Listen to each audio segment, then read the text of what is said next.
Senate will come to order. Those not having privilege of the floor will please vacate the chamber. Those in the gallery and those on the floor will please rise as we're led in prayer by Pastor Dick Corbin, Director of the Church Relations of the Union Mission in Charleston, West Virginia. Please remain standing after the prayer as the senator from Tucker leads us in reciting the Pledge of Allegiance. Pastor. Shall we pray? Heavenly Father, we acknowledge this morning that without you we can do nothing. But we can do all things through Christ who strengthens us. And Lord, that includes the people's work, the work of serving the citizens of West Virginia through the decisions that are made in this Senate chamber by these who have been elected to represent us. Lord, may the experience of every senator be that they will know the divine hand of the living God upon their mind and heart, and that your approval is on their thinking and living and serving. Lord, may every decision be a result of their dedication to do right, the right way, so that you can bless our people, so that you can be pleased, so that West Virginia may have the approved eye of God on us, and so that this state might be a light to our nation. And it can be said that those West Virginians' voices are heard in heaven. We request these things in Jesus' name. Amen. Thank you. Senator from Tucker. Thank you. Thank you, Mr. President. If the members and guests in the gallery would join us in leading of the pledge to the greatest nation in the country or world. I pledge allegiance to the flag of the United States of America and to the republic for which it stands, one nation under God, indivisible, with liberty and justice for all.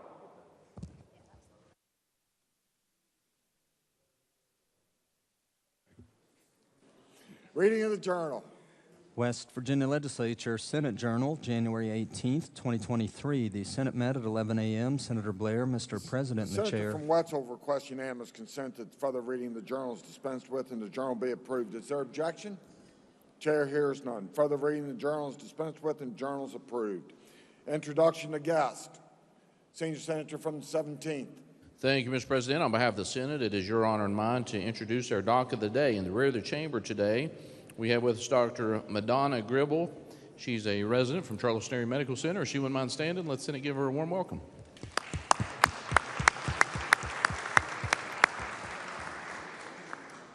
Also, Mr. President, with us today in the North Gallery, we have with us a member of our AARP here in Charleston, Kathy Merrill. If you wouldn't mind standing, let's Senate give you a warm welcome.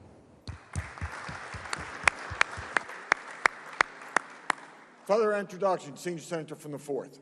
Thank you, Mr. President. On your behalf and mine and my junior senator from the 4th, we have some people in the South Gallery South Gallery over this side, from Senate District 4 that I'd like the Senate to make welcome. If you could please stand. I want to say your name, Kevin Foster, and his children, Gunnar, Louisa, Felicity, and Eddie.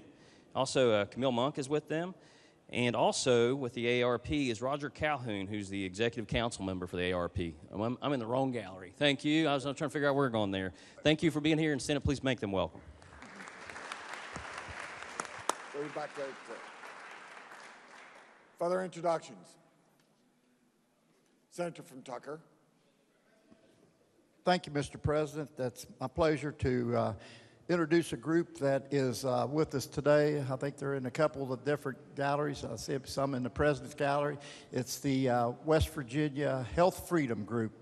They come from all walks of life, physicians, professors, nurses, just everyday citizens. So if the members would make them welcome. Thank you.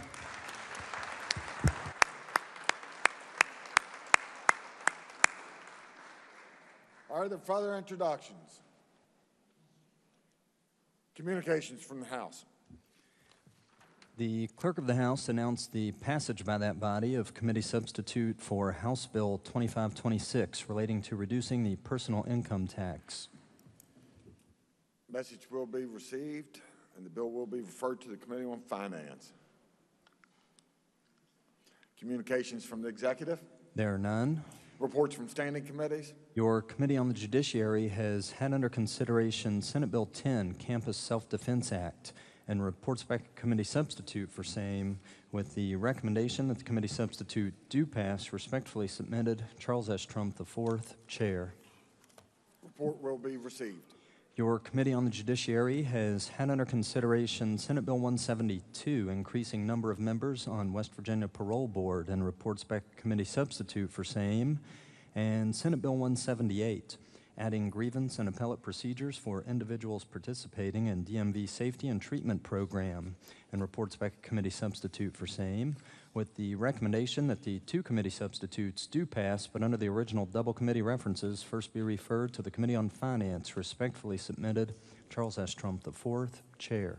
Report will be received, and under the original double committee references, the bill will be referred to the Committee on Finance. Your Committee on Economic Development has had under consideration Senate Bill 207 relating to state allocation of funding to regional councils, and Senate Bill 231 transferring administration of West Virginia Small Business Innovation Research and Small Business Technology Transfer Matching Funds program to Department of Economic Development, and reports the same back with recommendation that they each do pass. Respectfully submitted, Chandler Swope, Chair. Report will be received. Reports from select committees. There are none. Introduction of bills, Senior Senator from the 17th. Thank you, Mr. President. I request unanimous consent that Senate Bill 295 through Senate Bill 300 be considered introduced, read by their titles, and referred to the appropriate committees as shown on our chamber automation system. Senior Senator from the 17th requests unanimous consent that Senate Bills 295 through Senate Bills 300 be considered introduced, read by their titles, and referred to the appropriate committees as shown on the chamber automation system. Is there objection? Chair hears none. So ordered.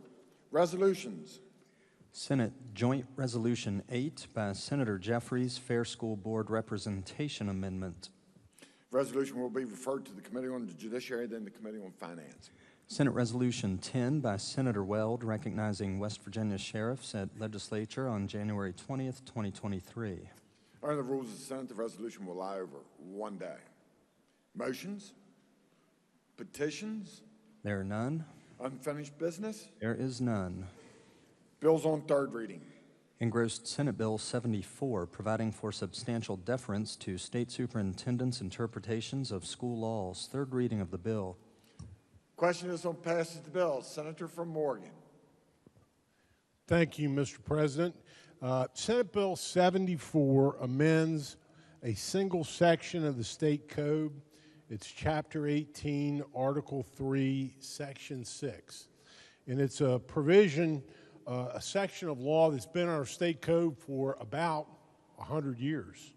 The current law in the section says that at the request in writing of any citizen, teacher, school official, county or state officer, the state superintendent of schools shall give his interpretation of the meaning of any part of school law or the rules of the Board of Education, the State Board of Education. That's been the law in West Virginia for over a century now. It's been followed when asked. The state superintendent of schools will issue written opinions on interpretation of law, and they're published and compiled and sent to everybody. And the reason, I think, that I wasn't in the legislature 100 years ago, but I think the reason for the bill is obvious. We don't want 55 different interpretations of some law that the legislature enacts or some policy that the State Board of Education adopts. And so we empower, as the chief educational officer for the state, the law empowers the superintendent to answer questions and render interpretations. The new language in the bill would add to that language the following: except when a state or federal court of competent jurisdiction has already rendered a contrary interpretation of the meaning of part of the school law or rules of the State Board of Education, the county boards of education, county superintendents, employees of the county boards of education, and the West Virginia Public Employees Grievance Board shall give substantial deference to the state superintendent's interpretation of that part of the school law or rules of the State Board of Education.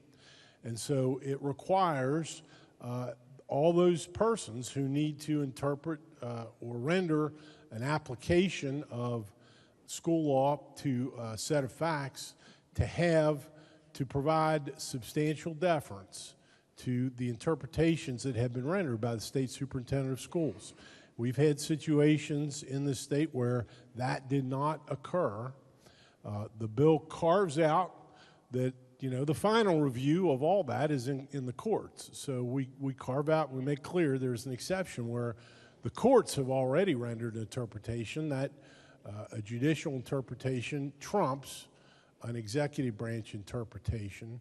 But this makes it clear that educators, administrators, and the State Grievance Board are required to follow, unless there's already been a court decision to the contrary, required to follow the interpretation that's been rendered in writing by the State Superintendent of Schools. Be happy to answer any questions, Mr. President. I urge passage of the bill. Question is on passage of the bill. Is there further discussion? If not, question. Oh, Senator from Marion. Thank you, Mr. President. I appreciate that. Chairman did a great job explaining the bill, and I appreciate his work and his staff's work on this, but I see this a little bit differently as we argued in committee. I believe that this tips the scales, quite frankly, in public employees and the teachers, particularly in education, in the grievance procedure. I mean, when you go in, if you feel you were aggrieved, and just like going into court, there's a lot of lawyers in here, I don't think you want to go into court knowing that the scales were tipped against you on every case that you represent a client in. And that's what happens here. It requires that the grievance board give what's called substantial deference. Now, we can all try to figure out what that means, but I think what it means is it allows the grievance board to basically just say, sorry, you don't have a grievance because the superintendent ruled this way or that way. That's not a sense of fairness, Mr. President, when you are aggrieved. I wouldn't want to represent a coal miner, and every time I went in there, they said, well, sorry, the mine superintendent said it was this way, so that's the way it's got to be. That's just not fair. That's what courts are for. That's what grievance procedures are for. The scales should not be tipped one way or another. And if the grievance board rules against the grievance, the next step is court. Do we want to send that individual to court? Is that individual equipped to go to court to try to change this? And Mr. President, governors come and go. They appoint school superintendents, and they come and go. And rulings are going to come and go as well. Some we like, some we don't. But I just truly believe that if someone feels they have been wronged and they take the grievance that far to the grievance board, that they should at least feel like they're going to get a fair and impartial hearing. This language changes that, Mr. President. I would urge a no vote. Thank you, sir. Is there further discussion? Senator from Morgan wishes to close debate. Senator from Morgan. Thank you, Mr. President. Briefly, the grievance board is within the executive branch. Now, this bill makes clear that court or judicial interpretations of the law are going to trump everything. But in circumstances where there's been no court interpretation, if we don't adopt this, you can have situations where there are indeed 55 different ways. People have to be bound by an interpretation of what the law means until the judicial branch of our government decides that that is incorrect or the wrong interpretation. I would submit that if we just allow the grievance board de novo to interpret the law without giving any weight, substantial deference, to written interpretations that have already been made by the state superintendent of schools, then what we run the risk of is, the law meaning different things depending on which county you're in. You know, this arose from a the bill arose from a written interpretation rendered by the superintendent of schools that in an enactment of this legislature, which provided a pay bump for special ed teachers and math teachers, the question was put to the state superintendent, does special education teacher include speech therapist? And without reading the whole thing, but to you, the interpretation of the state superintendent of schools was no. A special education teacher is a special education teacher and not a speech therapist. If the legislature wanted to include speech therapists, they could have written the words speech therapist. The grievance board fielded a grievance by a teacher, a speech therapist, and when it got to the grievance board said, "Oh, we disagree with the interpretation of the state superintendent of schools. We think a special education teacher should also include speech therapist." And as a consequence of that, you had exactly what I described, different counties doing different things with the same law and understanding it in different ways. And so this bill will correct that. It could have gone the other way. If the state superintendent of schools in that case had said, yeah, my interpretation of this is speech therapists are included in the legislature referenced special education teachers, then the grievance board would have been bound by that, had this been the law. That's the point of this. This will help ensure uniformity. It takes away no one's rights to adjudicate a grievance or to seek redress in the judicial branch of our government. I urge passage of the bill. Question before the Senate is, shall the bill pass? All those in favor vote yea. Those opposed will vote nay. The clerk shall prepare the machine.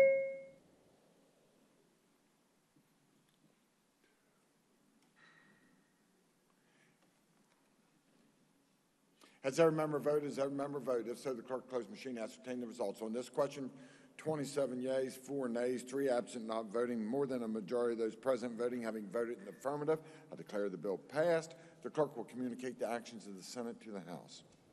Bills on second reading.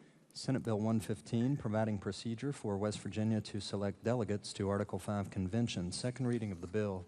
Are there amendments to the bill? No, sir. The bill will be engrossed and advanced to third reading. Committee substitute for Senate Bill 124, authorizing child sexual abuse and sexual violence prevention program and in-service training in child sexual abuse prevention. Second reading of the bill. Are there amendments to the bill? No, sir. The bill will be engrossed and advanced to third reading. Committee substitute for Senate Bill 200, allowing leashed dogs to track wounded elk, turkey, bear, or wild boar when hunting. Senior Senator from the 17th.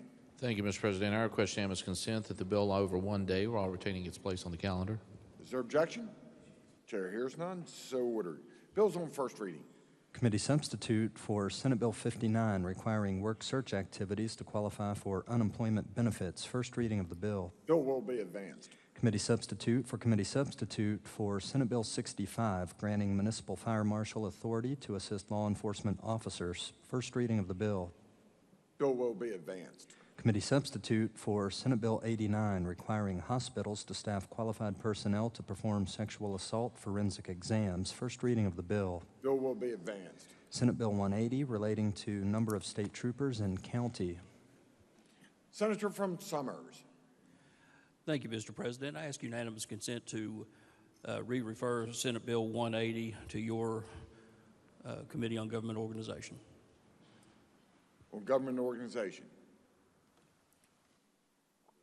Is there objection? Chair hears none. The bill will be re-referred to the Committee on Government Organization. Introduction of guest. Remarks by members. Junior Senator from the 17th. Yes, thank you, Mr. President. We received, I guess, a message from the House today on, I believe that was House Bill 2526, which is the personal income tax reduction. And then another act that happened today was in Senate Education, where they took up Senate Bill, and I believe it was 274, as it relates to needs in our K through 12, especially our, I guess, K through 3 classes, and extra support that's needed in the classroom. I bring both these up, because the first one has a tremendous future effect on reduced revenues for the state, giving it back to the taxpayers, which we all in this body can fully appreciate that the good times we're having right now, our taxpayers do need some relief. However, as part of this, we have many other needs, one being what the Education Committee put on the table today, and there is a fiscal note with that. Not just in the first year, but it grows over 2 or 3 years. We've heard our needs time and time again of where we are with PEIA. Not just now, but the potential for something in excess of $300 million down the road. I get up today, Mr. President, because we historically used to receive a 6-year plan from the executive branch that not only put out the revenue sources, but it also put out our expenses going forward. So we had some planning mechanism to look ahead. We have many needs in many of our bills that are before us right now, as well as many needs that will be met with past bills that have expenses associated with them. It's incumbent upon us, it's incumbent upon our executive branch to put that plan forward so that we're prudent to all of our taxpayers. Thank you, Mr. President. Further remarks? Junior Senator from the 7th. Mr. President, I want to ask for unanimous consent for a moment of silence for the passing of a gentleman who worked in the House of Delegates, Eddie Belcher, a good hard worker at the House of Delegates who passed away last evening. He was instrumental in the placement of traffic lights at some of our most dangerous intersections in West Virginia, and a good citizen. I bring that to the knowledge of the body, and I ask for unanimous consent for a moment of silence. Is there objection? Mr. Belcher. Chair hears none. Please rise.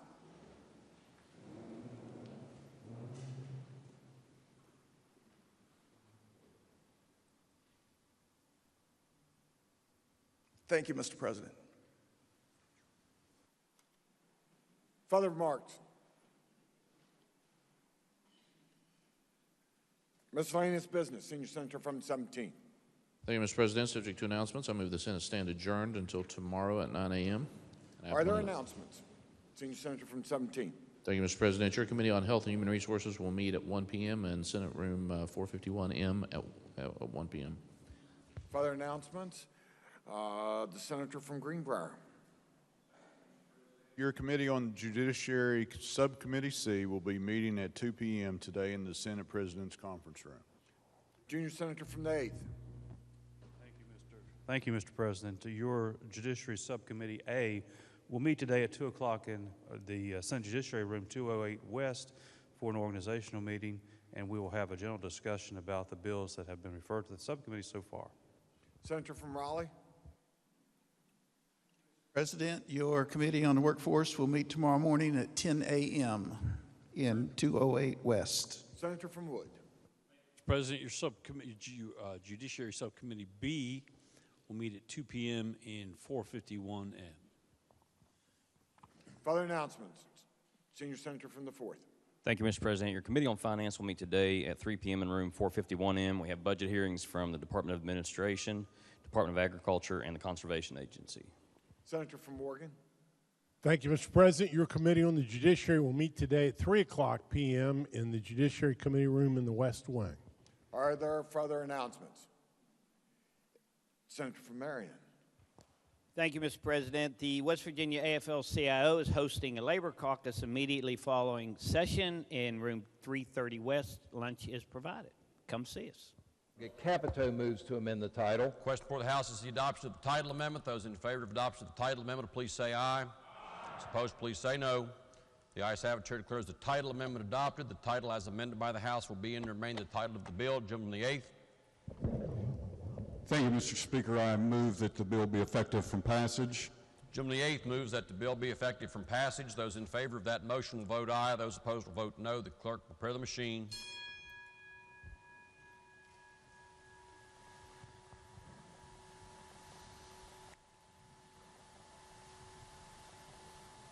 Has every member voted? If so, the clerk will close the machine and ascertain the result on this question. There are 98 ayes, 1 nay, and 1 member absent. 2/3 of members voting in the affirmative. The chair declares that bill effective from passage. The clerk will please communicate the action of the House to the Senate. Next bill on third reading. Senate Bill 162, authorizing Director of DNR to lease state-owned pore spaces in certain areas for carbon sequestration. This bill also was advanced yesterday to third reading with an amendment pending and the right to amend. Clerk will please report the first amendment.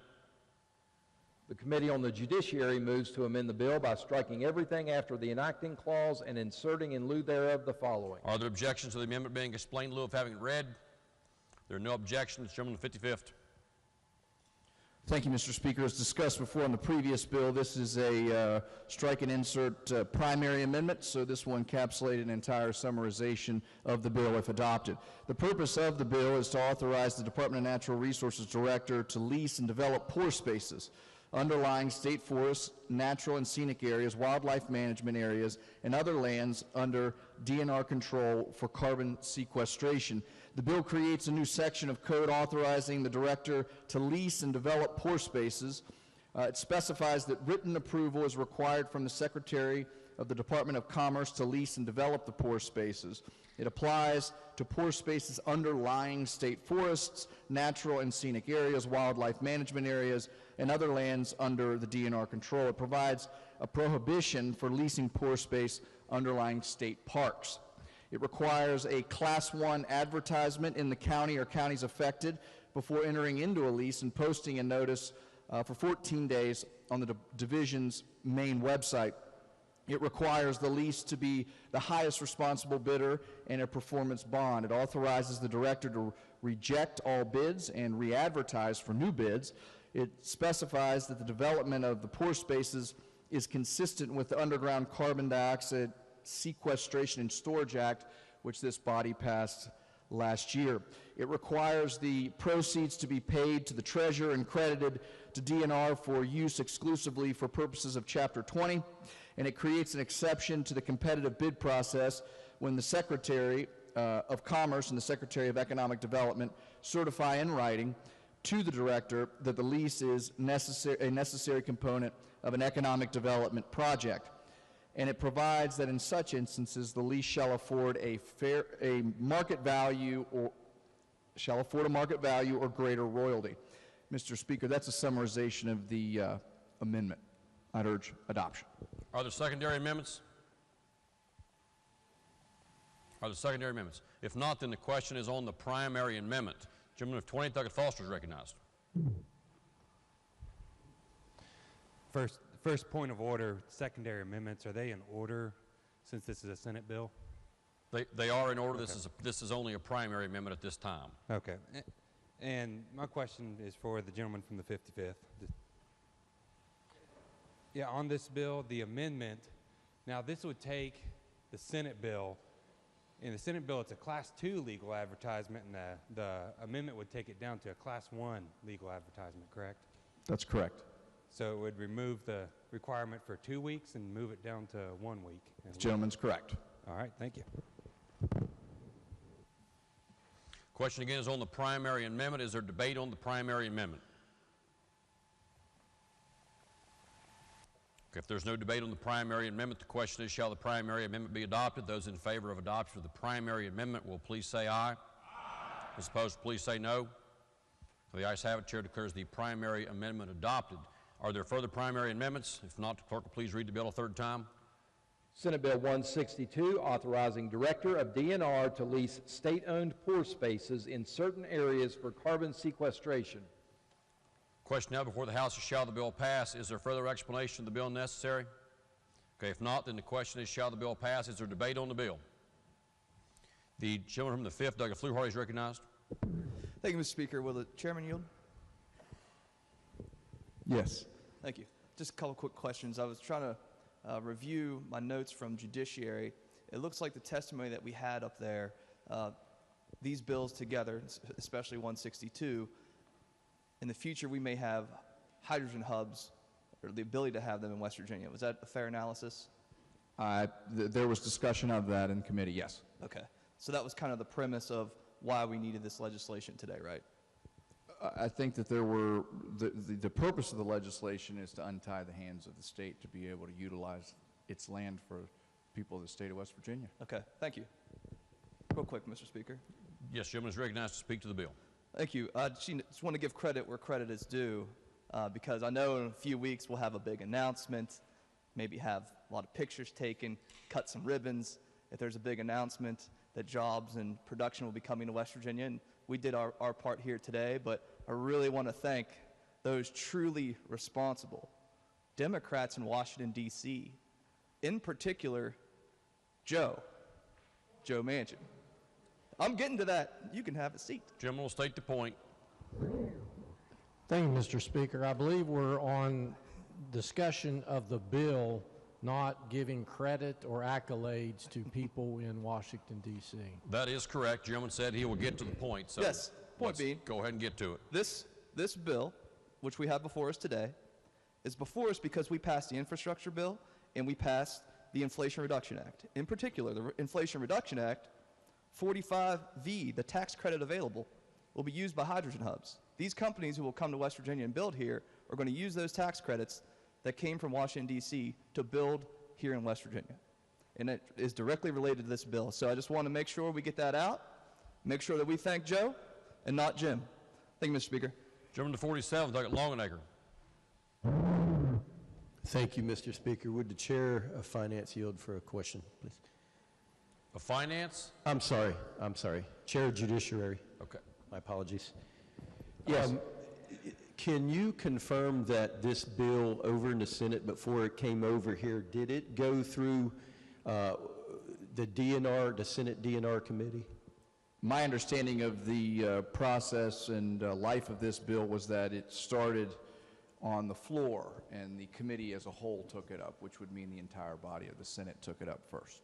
Okay, and then it came over here and it did not go through the DNR committee here.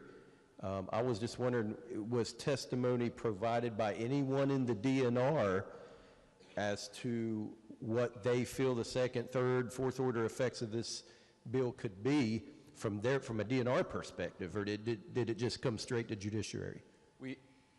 It did come straight to Judiciary from the floor. It was, when it came from the Senate, it came up to Judiciary. We did have representation from the Department of Natural Resources there. We also had representation from the Commerce Department, of course, which oversees the Division of Natural Resources. So we did have input from the division.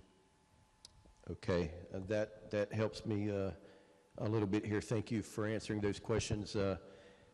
Since I have the floor, I want to briefly speak on this bill. Gentleman is recognized to speak to the bill. So, probably all of us in here have visited a DNR location in the state. We have some of the best state parks, wildlife management areas, state forest in the country, in my opinion. Some beautiful recreational areas and things of that nature.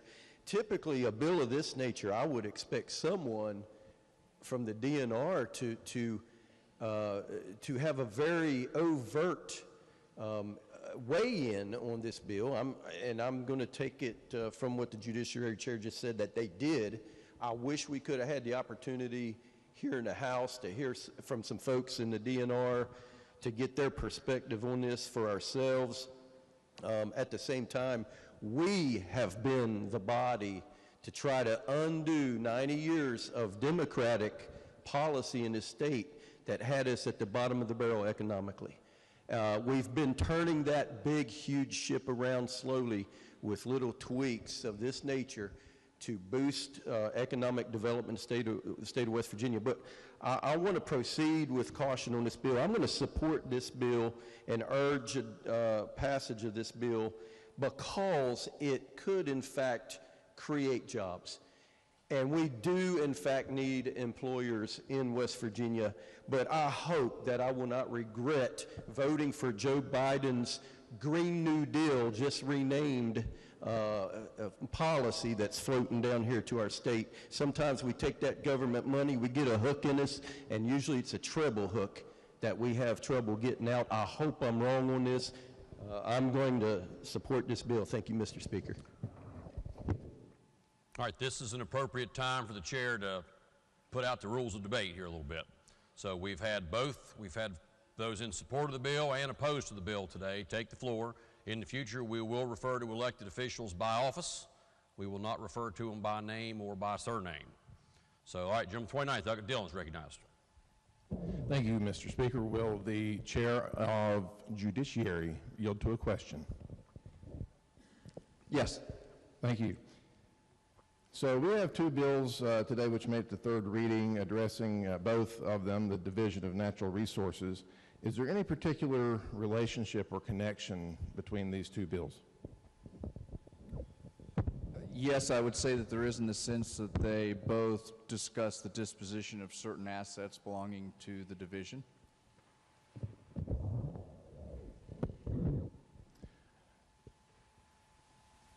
Thank you. I wish to speak to the question. Gentleman is recognized. We see in this bill, included in the text, language about carbon sequestration. We know the emphasis that's been placed on decarbonization from the Biden administration, from other interested parties around the United States and around the world, large organizations, some of them. This is just one more step in that direction. This is taking us down that green new energy trail. We have to decide as a House if we're going to go down that trail all the way. I urge that we don't do that. I urge that we don't look at the jobs and the potential money and ignore that sometimes those come with other costs, long-term costs. Thank you.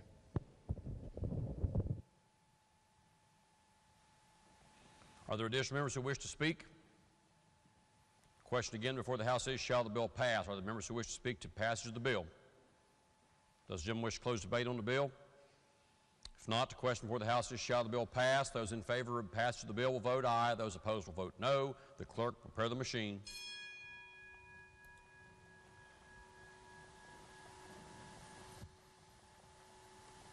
Has every member voted? If so, the clerk will close the machine and ascertain the result on this question. There are 87 ayes, 12 nays, 1 member absent. A majority of members voting in the affirmative. The chair declares that bill passed. The clerk will please report the title. Senate Bill 162, authorizing Director of DNR to lease state-owned pore spaces in certain areas for carbon sequestration. Are there amendments to the title? If not, the title as read by the clerk will be and remain the title of the bill. Gentleman the eighth. Thank you, Mr. Speaker. I move that that Senate Bill 162 be made effective from passage. The gentleman the eighth moves that the bill take effect from passage. Those in favor of that motion will vote aye. Those opposed will vote no. The clerk will prepare the machine.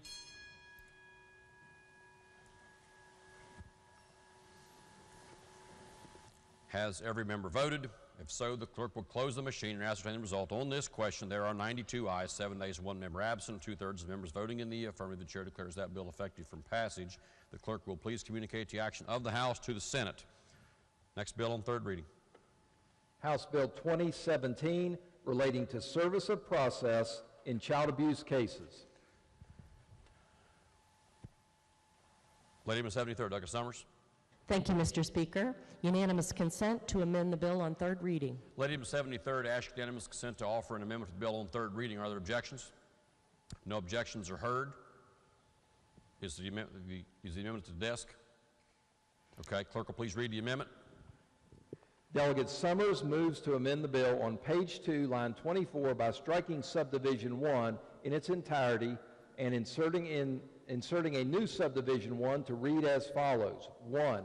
The petition and notice of the preliminary hearing shall be served by the Sheriff's Office without additional compensation upon both parents and any guardian, custodian, or person standing in loco parentis, giving to the persons at least 5 days actual notice.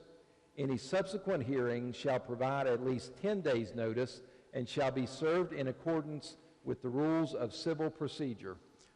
You've heard the amendment. The question is on the adoption of the amendment. Does the lady wish to explain the amendment? Thank you, Mr. Speaker. I would just like to make a clarification on why this came to us on third reading of the bill. It wasn't specific in the amendment which petition this applied to, so we wanted to clarify that this relates to the Sheriff's Office serving the preliminary petition. Thank you, Mr. Speaker. I urge passage. Question again is on the second or the primary amendment just read by the clerk. Is there debate on the primary amendment? Gentleman from the 42nd, Douglas Steele, is recognized. Point of privilege. Gentleman will state the point. Mr. Speaker, I, for the last 8 days, have asked for a computer cable for my computer from your staff, from your Majority Leader Committee, and I can't get one. Now, I would like to read these bills and these amendments before I get in here. And if I can't read them before I get here, tomorrow I'm going to ask the clerk to read them for me. All members should have access to all the technology that's necessary. The gentleman's point is well taken. And with that in mind, this bill, Mr. Speaker, did not go to judiciary. We're talking about serving process in a court case, and I see an abuse and neglect case that by my ear, I can't read it, but by my ear is quoting the rules of civil procedure that do not apply to abuse and neglect cases. There are rules of procedure for abuse and neglect cases, not civil procedure. So I would move that this action on this bill be laid over for 1 day. If there are members who don't have access to full technology, the chair would agree. The chair will take that as are there objections to delaying action on the bill so that all members can review it?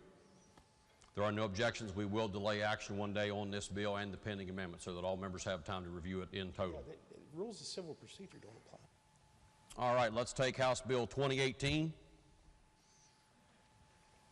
Committee substitute for House Bill 2018, permitting the managed care case coordinator to attend the multidisciplinary team meeting. Okay, the question is, shall the bill pass? Lady from the 73rd, Douglas Summers, to explain the bill. Thank you, Mr. Speaker. The purpose of the committee substitute is to add the managed care case coordinator to the list of people allowed to attend the multidisciplinary treatment team meetings in specified abuse and neglect and juvenile proceedings.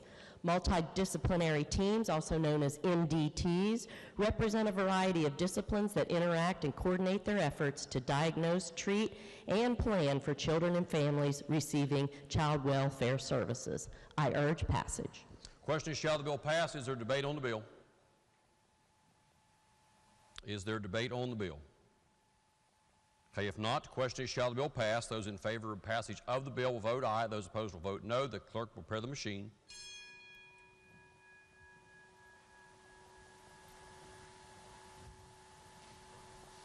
Has every member voted? So the clerk will close the machine and ascertain the result. On this question, there are 98 ayes, 0 nays, and 2 members absent. A majority of members voting in the affirmative. The chair declares that bill passed. Clerk will please report the title. Committee substitute for House Bill 2018, permitting the managed care case coordinator to attend the multidisciplinary team meeting. Are there amendments to the title? If not, the title as read by the clerk will be and remain the title of the bill. Gentleman from the 8th, Douglas Kelly, is recognized. Thank you, Mr. Speaker. I move the bill be made effective from passage. The gentleman from the 8th moves that House Bill 2018 be made effective from passage. Those in favor of the gentleman's motion will vote aye. Those opposed will vote no. The clerk will prepare the machine.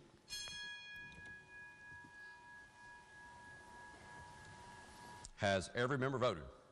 If so, the clerk will close the machine, ascertain the result. On this question, there are 99 ayes, 0 nays, and 1 member absent. 2/3 of members voting in the affirmative. The chair declares the bill effective from passage. The clerk will please communicate the action of the House to the Senate. Next bill on third reading. House Bill 2029, repealing the creation of an all-payer claims database. Are there objections to having this bill explained in lieu of having it read? If not, lady from the 73rd, Douglas Summers, to explain the bill. Thank you, Mr. Speaker.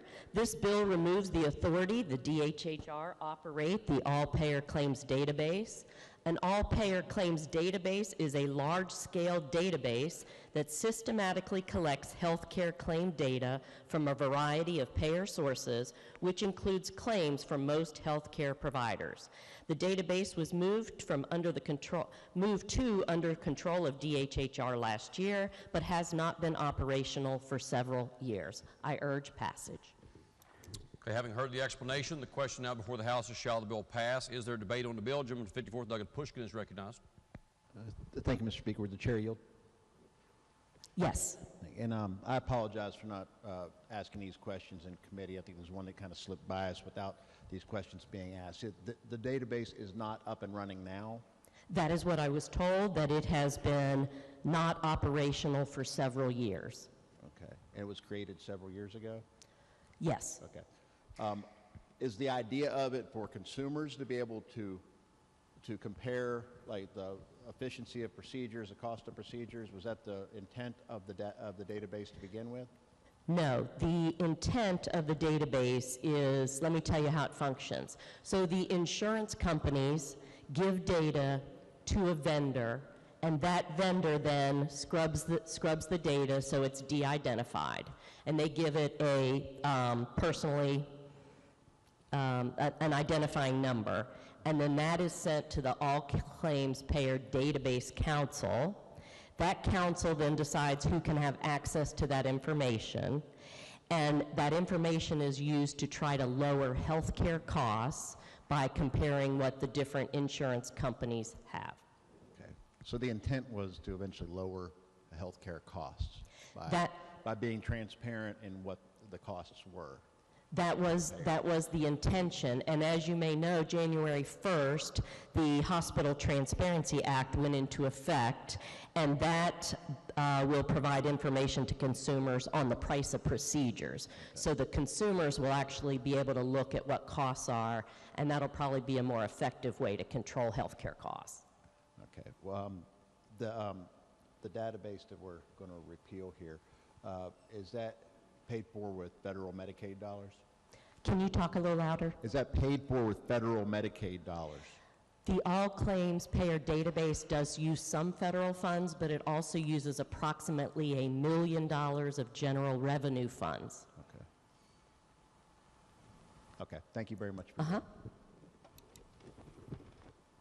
The gentleman of the 20th, Douglas Foster, is recognized. Thank you, Mr. Speaker. Now, something I want to explain to you with this in particular, it was authorized in 2014. Later, it was taken in 2020, I believe, so that it was only under DHHR. Well, we reviewed this in Rulemaking Review Committee, and through our review of this, decided not to authorize it. And the reason is that the personal identifiable information was not something that, it was something that we were requested to keep in there. So your whatever treatment you got from Highmark or somebody along those lines would be disseminated to the Department of Health and Human Resources, and it wasn't actually stated to be used for costs either. That was something that we were given, and it was for the health decisions of the state, which is something that is so broad that we didn't even know what it was going to be used for, yet the information was going to be personally identifiable with name and address of the person in the all-payer claims database. And that is the reason in Rulemaking Review Committee we decided not to authorize this rule to go through, and the suggestion was to go ahead and repeal the article in its entirety. So just wanted to give a little background on it, and I would urge adoption. Lady number 56, Doug Young, is recognized. Thank you, Mr. Speaker. I have some questions, and I think they'd be best directed at the gentleman from the 20th, if you don't mind. Does the gentleman yield for a question? Yes. Thank you. I've been looking into the database because I think in general I can see some uses for it. So I'm looking at the piece of code that's like from 2011 or 2014, whatever it was, and it says you can't use personal information. So was the vendor messing up, or what happened? Well, and what was stated in that was the personal information. I know through the discussions in the Rulemaking Review Committee, we found that their intent was to have that in there. And that was obviously an objection to the committee. But Whose intent? I'm sorry. Whose intent was it to have the personal information? Department of Health and Human Resources. Okay, even though the code says you can't have it? Yes, and there was multiple discussions of objection to that, but then on going a little bit further into that, the discussions came down to, well, who's going to make it not personally identifiable? And, well, was there an opt-out provision? And it came down to the point of the opt-out, we wanted it to be an opt-in provision versus an opt-out, and that was of objection to the DHHR as well. So it just came down to the point that there was too many disagreements, and this was going to put people's personal health identifiable information at jeopardy in the state in this database, and that was of objection to the Rulemaking Review Committee. Okay, I agree with that piece completely. We should protect everybody's information. The chair of health mentioned it was $1 million. Did they talk about where that money was going? Especially if it hasn't been used in several years. And there was $1 million. I actually was not, we didn't have that discussion in Rulemaking Review Committee. That came up in Health Committee. Okay. Okay, thank you. Speak to the bill. Lady is recognized. Thank you, Mr. Speaker. I think this seems like a fine bill to get rid of it if they're not using it. In general, I could see a reason to use data that has no one's personal information. I want to protect people's data at all costs, but I can see a reason to have a payer claims database. The Health Transparency Act was a surprise billing act. That was a federal law. It's fantastic. So consumers can see how much their bills are, right? We all like that. But in general, it'd be nice to know what the different healthcare facilities are doing so we can see what's working, what's not, what we as a state can do to make healthcare more affordable for people. So I hope in the future that we can figure something out. Apparently this isn't working, but maybe with the DHHR reorg, we can figure out some sort of way to measure the quality of our healthcare and the cost of our health care, and hopefully we can do that together, but I'm going to support this bill. Thanks. Question again is, shall the bill pass? Are there other members who wish to speak to passage of the bill? Lady from 73rd, Douglas Summers. Just to close, Mr. Speaker. Are there other members who wish to speak before the lady closes debate? If not, ladies recognized to close debate on the bill.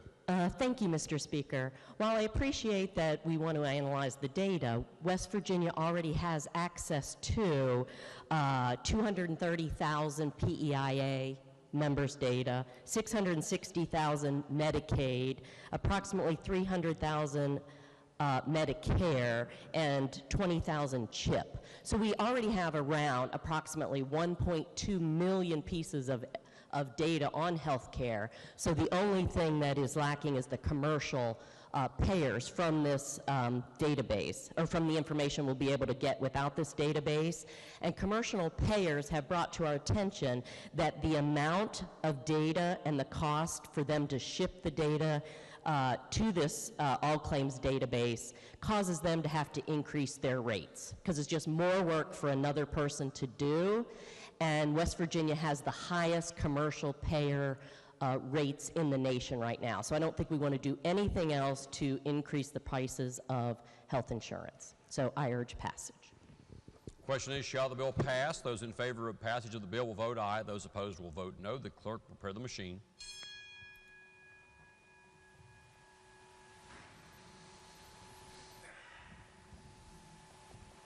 Has every member voted? If so, the clerk will close the machine and ascertain the result. On this question, there are 98 ayes, 0 nays, and 2 members absent. A majority of members voting in the affirmative. The chair declares that bill passed. The clerk will please report the title. House Bill 2029, repealing the creation of an all-payer claims database. Are there amendments to the title? If not, the title as read by the clerk will be and remain the title of the bill. Gentleman from the 8th. Thank you, Mr. Speaker. I move that House Bill 2029 be made effective from passage. The gentleman from the 8th moves that House Bill 2029 be made effective from passage. Those in favor of that motion will vote aye. Those opposed will vote no. The clerk will prepare the machine.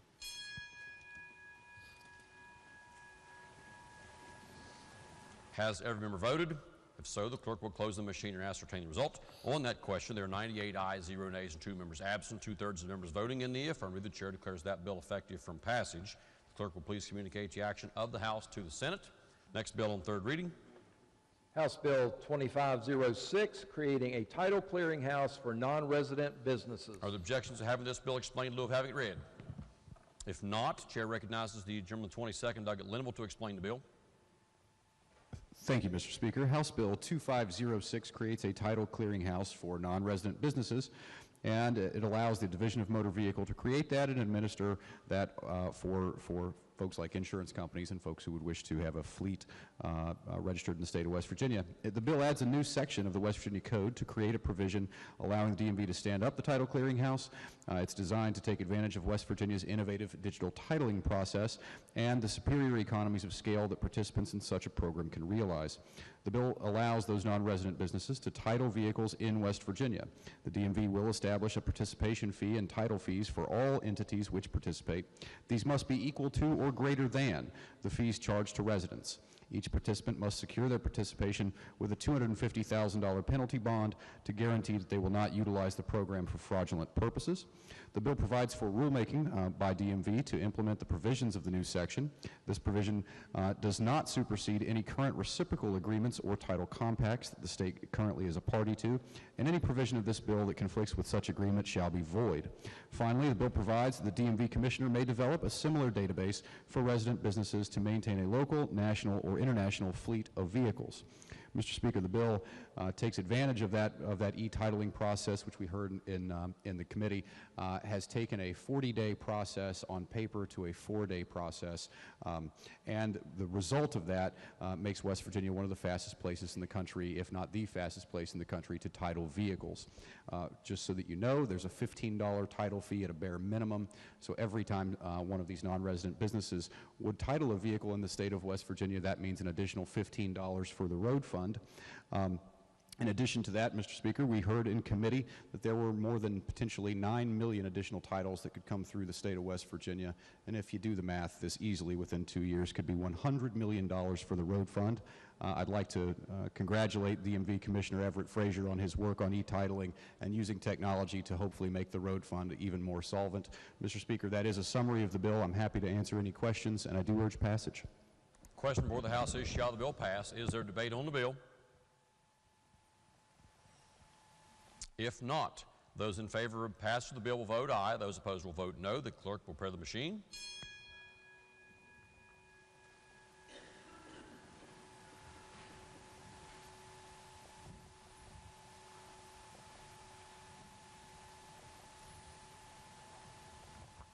Has every member voted? If so, the clerk will close the machine and ascertain the result. On that question, there are 98 ayes, 0 nays, and 2 members absent. A majority of members voting in the affirmative. The chair declares that bill effective from passage. The clerk will please report the title. Oh, chair declares the bill passed, pardon me. Clerk will please report the title. House Bill 2506, creating a title clearinghouse for non-resident businesses. Are there title amendments? If not, the title as read by the clerk will be and remain the title of the bill. Gentleman from the 8th. Mr. Speaker, I move that House Bill 2506 be made effective from passage. The gentleman from the 8th moves that House Bill 2506 be made effective from passage. Those in favor of that motion will vote aye. Those opposed will vote no. The clerk will prepare the machine.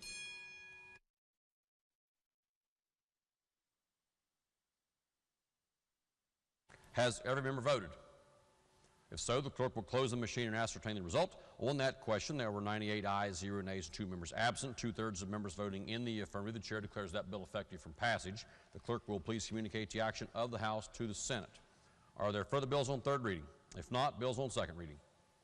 Committee substitute for House Bill 2412, declaring November 14th every year a special Memorial Day in remembrance of the Marshall University airplane crash. Gentleman from the 8th, Dr. Kelly. Thank you, Mr. Speaker. I move that House Bill 2412 be advanced to third reading with the right to amend.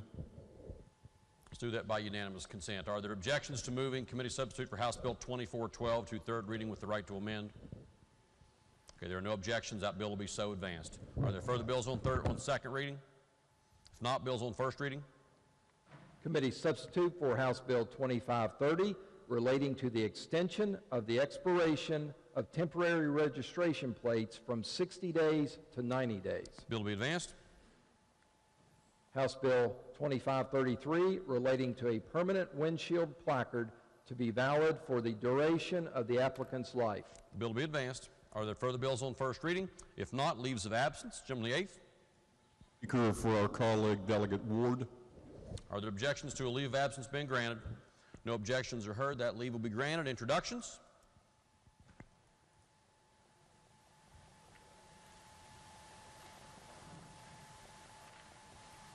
Gentleman the 8th. Thank you, Mr. Speaker. I move, subject to announcements, that the House stand in adjournment until 11 a.m. Friday, January 20th, 2023. I already did the doc of the day. Chair sees we're joined by our doctor of the day. I already introduced her once, Mr. Speaker. I can do it again. We're now joined by the doctor. Yes. Okay, ladies and gentlemen, for a second round, our doc of the day. Hold on here.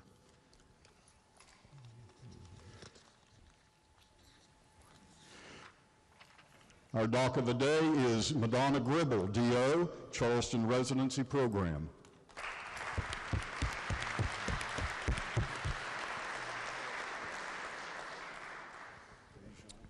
Okay, the gentleman from the 8th has moved that, subject to announcements, the House stand adjourns at 11 a.m. tomorrow. We did miss miscellaneous business before we act on the gentleman's motion. Is there miscellaneous business coming before today's session? Okay, if not, are there announcements? Gentleman from the 97th, Douglas Hardy. Thank you, Mr. Speaker. Your Committee on Finance will meet tomorrow morning, January 20th at 9 a.m. in the Finance Committee room to take up legislation. The agenda will be posted, and also your Committee on Finance will meet tomorrow morning, January 20th in the Finance Committee room to hear agencies presented budgets. It will be DEP at 9:30 and the Auditor's Office at 10:15. Thank you, Mr. Speaker. The gentleman from the 51st, Douglas Fast. Thank you, Mr. Speaker. Your Committee on Judiciary will meet tomorrow morning, 10 a.m. in the committee meeting room. The agenda will be posted. The lady from the 49th, Douglas Tully.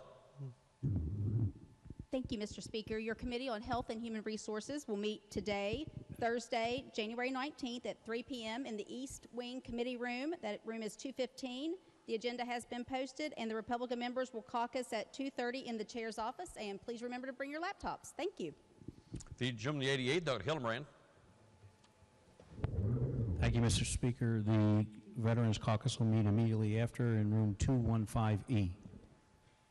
The gentleman from the 21st, Douglas Cannon. Thank you, Mr. Speaker. Your Committee on Technology and Infrastructure will meet at 1 p.m. today in the House Education Room. The agenda has been posted. Republican members will caucus 15 minutes prior to the meeting. The gentleman to second, Douglas Teslo. Thank you, Mr. Speaker. Your Committee on Energy and Manufacturing will meet today, Thursday, January 19th at 1 p.m. in the Judiciary Meeting Room. We ask that members bring their laptops. Thank you. Are there further announcements? If not, the question before the House is the motion by the gentleman in the 8th that the House stand adjourned at 11 a.m. tomorrow. Those in favor of that motion will please say aye. Those opposed, please say no. The ayes have it. The motion is adopted. The House is adjourned at 11 a.m. tomorrow.